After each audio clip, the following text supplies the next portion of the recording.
that we found all the evidence of how the Great Pyramid was built. Completely. No, you don't really have explain how they lifted and stacked 80-ton stones 300 feet above the ground, and prior to that, they were moving 500 miles an hour.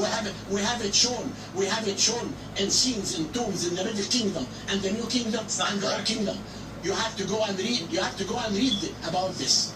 But number two, which tomb? I already know that that's not true. But I know that that's not true. So for the audience, why don't you cite which tomb so we can Google it upon ourselves? The tomb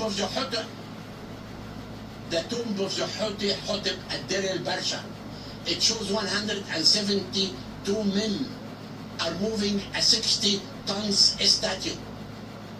Then what's which is 17 times less weight than the Ramesseum statue. How do you move 1,000 tons? Look at this guy. He can't do it. He's like, oh God. To show you today, our this man put the little clown hair right there. In the past, they move in front of me more than 60,000 tons. This is a national project. This Egyptian who lived in the time of Ramses II. This is in the Old Kingdom, and there's absolutely no documentation of any kind describing how the pyramids were constructed. Again, there's missing history that happened right after.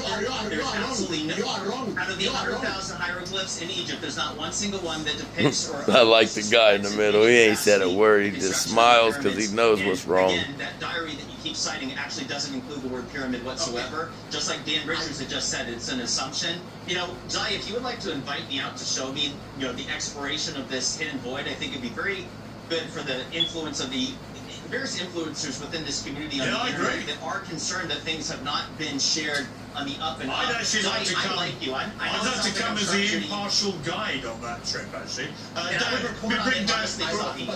me bring Dan back in. Dan, out of interest, the same question to you, Dan. Hang on one second, Dr. Howard. Dan's turn. Richards, what is the thing you would most like to just know for sure about the pyramid? Well, honestly, as a guy who's worked construction a lot, there's one of the questions that are unanswered about the construction of the pyramids. You can say that you know how they lifted the stones all you want, but the squaring of that edifice to itself, the Great Pyramid has about a 2-inch deviation on a 756-foot rug. That's less than 1,000%. You can't do that with ropes because they're going to sag. You can't do it with putting sticks back to back because you're going to get them errors.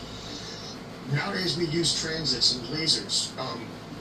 500 years ago they built the observatory at Greenwich, and it's not remotely as accurate to itself as the Great Pyramid. So honestly, I would just like to know how the hell they got it so perfectly accurate in its own footprint. How did you